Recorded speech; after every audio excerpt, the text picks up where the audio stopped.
Une tempête de sable noir frappa de plein fouet le visage du métèque funèbre. Progressant avec difficulté, la créature des ténèbres plaça son bras putréfié devant son visage pour échapper au bourrasque. Une silhouette déchiquetée se dessina dans le lointain, à travers le rideau de grisaille. Méphisto tira lentement l'épée, sa lame émettant un grincement râpeux au moment de quitter son fourreau.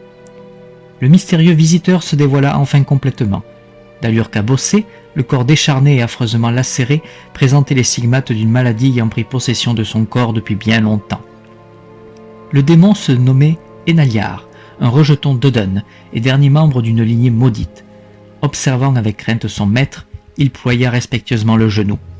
« J'ai entendu votre appel au-delà des collines sombres. J'attendais votre venue avec la plus grande impatience, » dit-il d'une voix vacillante. Méniou ordonna à son interlocuteur de se redresser d'un signe de la main, puis répliqua d'un ton acerbe.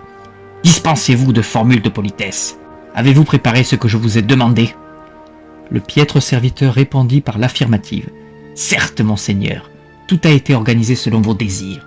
Trêve de palabres, montrez-moi !» ordonna-t-il d'un ton impérieux. Répondant aux exigences de son maître, le pitoyable laquais conduisit Méphisto vers la haute tour d'Anerdil, érigée autant jadis par son ancêtre et sa cour principale, Arnadil. Ce lieu était le repère des pires crapules de ce royaume, mais aussi le théâtre des méfaits les plus insidieux. De par sa position éloignée de la tour de Dun et de la citadelle de Gorgone, ce fief était l'endroit idéal pour l'exécution de besognes secrètes ou inavouables. Les marcheurs empruntèrent un escalier taillé à même la roche le long de la montagne. Le sommet d'une tour fragmentée pointa dans l'horizon brumeux. Lentement, l'édifice se dévoila dans toute sa hideur.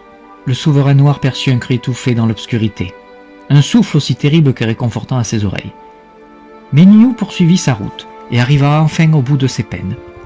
Sa mine émaciée se dressa pour contempler le porche en pierre recouvert de ronces aux teintes vineuses, puis son regard de chasseur se focalisa sur une jeune femme au corps de cendre de braise. En dépit de ses courageux efforts pour s'extirper de l'emprise de ses chaînes dorées, Viltar ne put qu'accepter sa médiocre condition. En tant que favorite du seigneur des terres sombres, elle avait été choisie pour honorer une noble mission, celle d'assurer la lignée des tyrans. Le despote caressa affectueusement le visage de sa promise, mais celle-ci répondit avec acerbité en lui mordant la main. Méphisto apprécia grandement cet acte de résistance. Loin de réfréner ses ardeurs, il en décupla au contraire l'intensité. Enaliar somma la jovencelle de se tenir en présence de son souverain. Viltar refusa de se soumettre au désir du démon. Le sournois et ignoble monarque disposa d'un calice en bronze contenant une liqueur immaculée. Une figure effacée de lion était forgée sur le réceptacle, celle de Glorindil, ancien locataire des contrées argentées de Ringir, dont la légende s'était évaporée au fil du temps. Cette eau miraculeuse était originaire du domaine d'Idavol, berceau de la création et particulièrement des fontaines de l'Ouranos. Enaliar se plaça derrière Viltar et usa de ses doigts crochus pour l'obliger de garder sa mâchoire ouverte. Bien évidemment, la pucelle ne se laissa pas faire. Comprenant que la tâche ne serait pas aisée, Méphisto décida de recourir aux méthodes plus brutales. Ses yeux rouges sang plongèrent dans ceux de sa victime pour la corrompre psychiquement. Viltar sentit ses forces l'abandonner, son esprit soumis aux afflictions du sombre conclérant. L'espace et la matière disparurent autour de sa personne. En quelques instants, les ruines d'Arnadil et le ciel rougeoyant d'Odun s'évaporèrent pour laisser place à un environnement totalement obscur, épisodiquement strié d'éclairs bleus. Un silence pesant emplit l'obscurité. Viltar progressa dans le vide avec anxiété. Dépossédé de ses chaînes, ses poings se serrèrent, prêts à accueillir les assauts de son ennemi. Contre toute attente, Méphisto se présenta sous un jour bien plus enchanteur. La figure reptilienne arborait désormais celle d'un homme, un être magnifique et nimbé d'une lumière jaunâtre. L'armure rouillée avait disparu au profit d'une autre, plus étincelante. Attirée par ce séduisant éclat, elle s'avança sans réfléchir. Méniou lui tendit sa main droite avec un sourire. Viltar sentit cependant le sol se dérober sous ses pieds et ses entrailles se nouer à chaque pas. Reprenant soudainement le contrôle de ses actions, la jouvencelle lança un nuage de particules embrasées contre son adversaire. La cape blanchâtre recouvrit le corps de Méphisto, avant de s'évanouir et redonner à son maître son aspect originel. Le géant monstrueux chargea avec rage. Ses poings frappèrent Viltar au flanc et au visage à une cadence infernale. À chaque impact, la cendre de son enveloppe charnelle voleta dans tous les sens.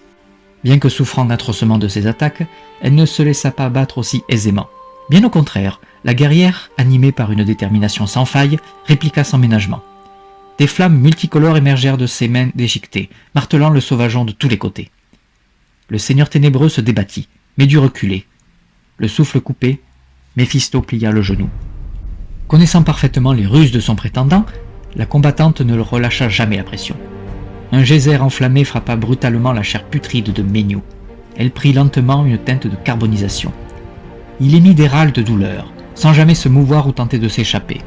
Viltar crut d'abord remporter la victoire, mais un dernier sursaut de son adversaire mit fin à ses espoirs. La main massive empoigna la frêle gorge et poussa la jouvencelle à la soumission. Sentant sa nuque sur le point de rompre, elle céda aux avances du malandrin. La pression exercée par Méphisto la plongea dans l'inconscience la plus absolue. Ravi de sa réussite, l'incube interrompit son sortilège. L'espace noir disparut, ramenant le barbare et sa victime vers la réalité. Enaliar esquissa un sourire malicieux et maintint fermement la mâchoire ouverte. Méphisto en profita pour verser la liqueur de l'Ouranos. Celle-ci longea la gorge de Viltar, puis s'imprégna dans chacune de ses cellules. Une fois son office terminé, Méphisto lâcha prise et permit à la Catène de disposer à nouveau de sa liberté. Les chaînes dorées disparurent, et Enaliar recula pour ne pas troubler le processus. Sonné par l'expérience, Viltar crachota du sang, puis gesticula de façon inquiétante, comme si elle était soumise à un maléfice. Méniou observa l'événement avec un grand intérêt, puis, au moment opportun, ordonna à son serviteur de les laisser. Après d'interminables minutes de calvaire, les supplications de Viltar s'interrompirent. La jeune femme ouvrit progressivement les yeux pour contempler son ventre. Le regard de Méphisto le parcourut également avec allégresse, car il savait que son action était en train de porter ses fruits. Ainsi, quelques mois plus tard, naquit Tramor Méniou, fils de Méphisto et de Viltar, héritier légitime du royaume des Méniou.